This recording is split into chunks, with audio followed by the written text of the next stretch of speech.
Inanunsyo ngayong umaga ni Congresswoman Laila De Lima na naghain sila ng manifestation sa impeachment court para humiling ng 4 na bagay. Ito ay para sa paparating na trial proper.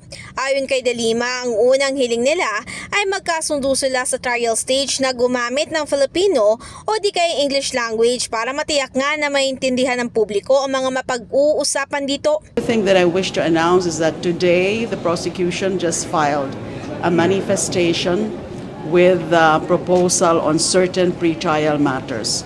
4 pong bagay yung hinihingi namin. Yung una po is that humihingi kami ng agreement na kung pwede during the trial stage, during the presentation of witnesses, direct examination, cross-examination, or redirect examination ay gumamit ng either or both Filipino and English languages. Para mas malinaw, para mas maintindihan, it's a very public proceedings, it's a public trial, and therefore mas maganda kung mas marami nakakaintindi. So it would help kung from time to time ay gumagamit po ng Filipino language na mas simple at mas maintindihan ng mga nanonood at nakikinig. Ang pangalawa naman dito ay pagpayag na isang public at isang private prosecutor ang magpresenta at mag-examine ng testigo bilang may mga panahon daw na malaki ang sakop ng issue.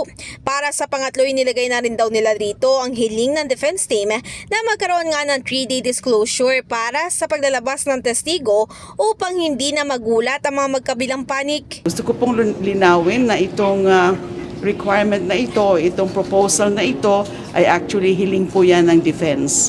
Hindi po yan hiling ng prosecution.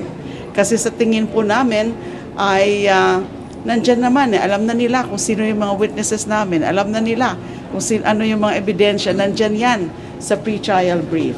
But para lang hindi magkaroon ng mga procedural arguments o mga procedural technicalities na i-insist nila na kailangan walang surprises, ay pumapayag kami na ganun na nga.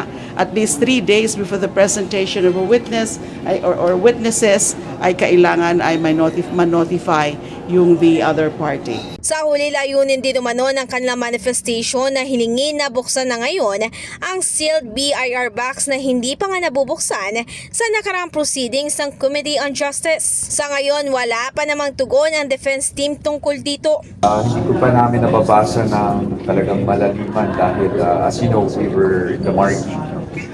But masabi ko lang is we will respond. We will formally respond to the manifestation. Sa kabilang banda, nang matanong naman si Clerk of Court at Senate Secretary Attorney Renato Bantog Jr., sinabi niya na ang impeachment court lang daw ang makakaresolba sa isinumiting manifestation na ito. Ngayon, if you ask me as Clerk of Court, sa akin box pa rin lang. Because its opening and the pre-marking of its contents is something that would have to be decided by the impeachment court.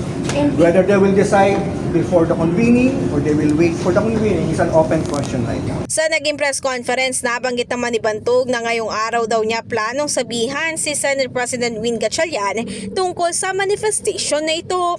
In the heart of changing lives, ako si Brigada Ann Cortas ng 105.1 Brigada News FM Manila, the Music News Authority.